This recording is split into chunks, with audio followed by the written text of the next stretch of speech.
Assalamualaikum warahmatullahi wabarakatuh. Innal hamdalillahi nahmaduhu wa nasta'inuhu wa nastaghfiruh wa na'udzu billahi min sururi anfusina wa min sayyiati a'malina may yahdihillahu fala mudhillalah wa may yudlil fala hadiyalah. Asyhadu an la ilaha illallah wahdahu la syarikalah wa asyhadu anna Muhammadan abduhu wa rasuluh. Allahumma salli wa sallim ala nabiyyina Muhammadin wa ala alihi wa sahbihi wa man tabi'ahum bi ihsanin ila yaumil qiyamah. Amma ba'du. Ibadallah, usikum wa nafsi bitaqwallahi azza wa jalla haitsu qala tabaraka wa ta'ala a'udzu billahi minasyaitonir rajim.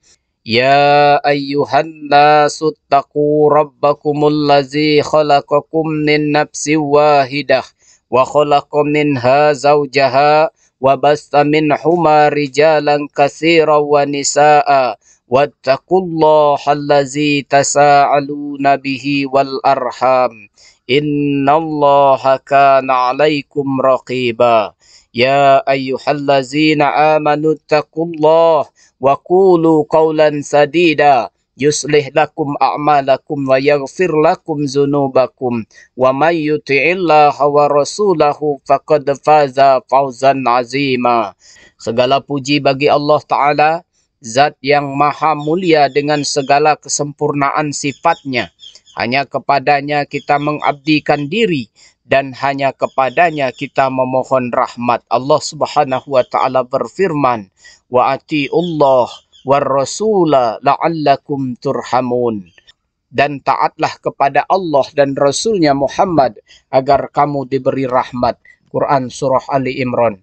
Salawat dan salam semoga tercurah untuk baginda Rasulullah Muhammad sallallahu alaihi wasallam, kepada para istri beliau, para sahabat, dan segenap umatnya yang berpegang teguh kepada Islam sampai akhir zaman. Mari kita semua berusaha untuk meningkatkan ketakwaan kepada Allah Subhanahu wa taala di mana saja berada, mengiringi setiap kelalaian dan perbuatan dosa dengan kebaikan. Niscaya ia akan menghapusnya. 3 peristiwa yang mendebarkan setelah kematian. Jamaah salat Jumat rahimakumullah, ada 3 tempat tinggal setelah kematian yang mendebarkan bagi kita semua. Ya, mendebarkan, karena itu menentukan selamat atau tidak kita. Siapa yang bisa melewatinya dengan baik, maka besar kemungkinan ia berakhir dengan bahagia. Namun jika ia melewatinya dengan berat, maka besar kemungkinan berakhir dengan celaka. Pertama, alam kubur. Alam kubur adalah persinggahan pertama yang pasti akan dilalui manusia setelah kematian. Ia begitu mendebarkan karena kita tidak mengetahui apakah di sana kita termasuk yang mendapatkan nikmat atau siksa. Setiap kali sahabat Utsman bin Affan radhiyallahu anhu melewati kuburan, beliau menangis dengan keras seraya berkata, "Aku mendengar Rasulullah Shallallahu Alaihi Wasallam bersabda, alam kubur adalah awal perjalanan akhirat. Barang siapa yang berhasil di alam kubur, maka setelahnya lebih mudah. Barang siapa yang tidak berhasil, maka setelahnya lebih berat." Utsman kemudian berkata, "Aku tidak pernah memandang sesuatu yang lebih mengerikan daripada kuburan." Hadis riwayat Tirmizi, dihasankan oleh Ibnu Hajar dalam Futuhat Rabbaniyah. Hakikat alam kubur adalah sebagaimana disebutkan dalam banyak ayat Al-Quran. Salah satu di antaranya, Bismillahirrahmanirrahim. Wa haqa bi ali fir'aun su'ul azab annaru yu'raduna 'alaiha guduwa wa asiya wa yawma taqumus sa'ah adkhilu ala fir'aun asaddal azab. Dan Fir'aun beserta kaumnya dikepung oleh azab yang amat buruk. Kepada mereka dinampakkan neraka pada pagi dan petang, dan pada hari terjadinya kiamat. Dikatakan kepada malaikat, masuklah Fir'aun dan kaumnya ke dalam azab yang sangat keras. Ibnu Katsir menjelaskan, peristiwa di atas terjadi adalah saat di alam kubur. Hakikatnya alam kubur juga disebutkan dalam banyak hadis. Salah satunya, Bismillahirrahmanirrahim, Iza uqa'idal mu'min fi qabrihi utiya, summa sahida an la ilaha illallah wa anna Muhammadar Rasulullah. Fadzalika qauluhu yusabbitullahu allazina amanu bil qawli tsabit. Jika seseorang mukmin telah didudukkan di dalam kuburnya, ia kemudian didatangi dua malaikat lalu bertanya kepadanya, maka dia akan menjawab dengan mengucapkan la ilaha illallah wa anna Muhammadar Rasulullah sallallahu alaihi wasallam. Itulah yang dimaksud qaulus sabit, ucapan yang teguh dalam firman-Nya. Allah meneguhkan orang-orang yang beriman dengan qaulus sabit. Quran Surah Ibrahim, hadis riwayat Al-Bukhari. Sedangkan hakikat adanya siksa dan nikmat surga dapat kita jumpai gambarannya dalam sebuah riwayat bahwa Nabi Shallallahu Alaihi Wasallam pernah melewati sebagian perkuburan di kota Madinah atau Mekah. Lalu beliau mendengar suara dua orang manusia yang sedang diazab di dalam kuburnya. Beliau bersabda, yu'azzibani wa ma yu'azzibani fi kabir.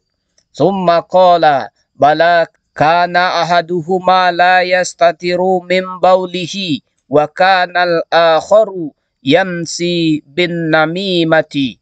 Keduanya sedang diazab. Tidakkah keduanya diazab karena dosa besar menurut ahli kubur? Lalu Nabi bersabda, padahal itu merupakan dosa besar. Salah satu di antara keduanya diazab karena tidak bersuci setelah kencing. Dan yang satunya selalu melakukan namimah, yakni adu domba. Hadis riwayat Al-Bukhari dan Muslim. Kedua, hisab atau perhitungan amal. Hisab artinya adalah perhitungan. Apakah yang dihitung? Tentunya adalah amal perbuatan hamba. Perhitungan amal perbuatan hamba saat di dunia yang akan terjadi setelah kematian nanti. Hisab akhirat adalah peristiwa mendebarkan karena kita tidak tahu apakah termasuk yang dihisab dengan susah atau mudah. Jika mudah maka ia akan selamat. Walhamdulillah. Akan tetapi jika susah maka akan celaka. Akan tetapi jika susah maka akan celaka. Wal iyazubillah. Hakikat hisab amal adalah sebagaimana disebutkan dalam banyak ayat Al-Quran. Salah satunya, inna ilaina iyabahum, summa inna alaina hisabahum. Sungguh kepada kamilah mereka kembali, kemudian sesungguhnya kewajiban kamilah membuat perhitungan atas mereka. Hakikat hisab amal juga disebutkan dalam banyak hadis. Salah satunya adalah hadis yang menceritakan bahwa Rasulullah Shallallahu Alaihi Wasallam sering berdoa di dalam solat dengan mengucapkan Allahumma hasibni hisabay yasiro. Ya Allah, hisablah diriku dengan hisab yang mudah. Hadis riwayat Hakim dalam Al-Mustadrak ala Sahihain. Di persinggahan setelah kematian ini, manusia terbagi menjadi 3 golongan. Pertama, mereka yang lolos dari hisab. Kedua, mereka yang dihisab dengan ringan. Dan ketiga, mereka yang dihisab dengan berat. Keselamatan bagi golongan pertama dan kedua, dan kecelakaan bagi golongan yang ketiga. Rasulullah Shallallahu Alaihi Wasallam bersabda, "Man husiba uziba." Barang siapa yang dihisab, pasti ia akan diazab. Ibunda Aisyah protes seraya bertanya, "Awalaisa yaqulullahu ta'ala fasawfa yuhasabu hisabaw yasira." Bukankah Allah telah berfirman, maka ia akan dihisab dengan hisab yang mudah? Maka Nabi Shallallahu Alaihi Wasallam menjawab, "Innama zalikal ardu, walakin man nuqisal hisaba yahlik." Itu namanya adalah al-arad, penampakan amal. Sedangkan barang siapa yang didebat dalam hisabnya berat, maka dialah yang disiksa. Hadis riwayat Al-Bukhari dan Muslim. Dan yang ketiga adalah mizan. pertimbangan amal. Mizan artinya adalah timbangan. Apakah yang ditimbang? Tentunya adalah amal perbuatan hamba saat di dunia. Yaumul mizan atau hari pertimbangan adalah yang akan terjadi setelah kematian ini. Begitu mendebarkan karena kita tidak tahu apakah termasuk yang timbangan amal solehnya baik, berat atau lebih ringan. Jika amal solehnya lebih berat, maka ia akan selamat. Walhamdulillah, akan tetapi jika dosanya lebih berat, maka ia akan celaka. Wal iyazubillah. Hakikat timbangan amal juga disebutkan dalam banyak ayat Al-Quran. Di antaranya Bismillahirrahmanirrahim. Fa'amma man saqulat mawazinu fahuwa fi 'ishatir radiyah wa amma man khaffat mawazinu fa ummuhu hawiyah wa ma adraka ma hiya narun hamiyah. Dan adapun orang-orang yang berat timbangannya, kebaikannya, maka dia berada dalam kehidupan yang memuaskan. Dan adapun orang-orang yang ringan timbangan kebaikannya, maka tempat kembalinya adalah neraka hawiyah. Tahukah kamu apa itu neraka hawiyah? Yaitu api yang sangat panas.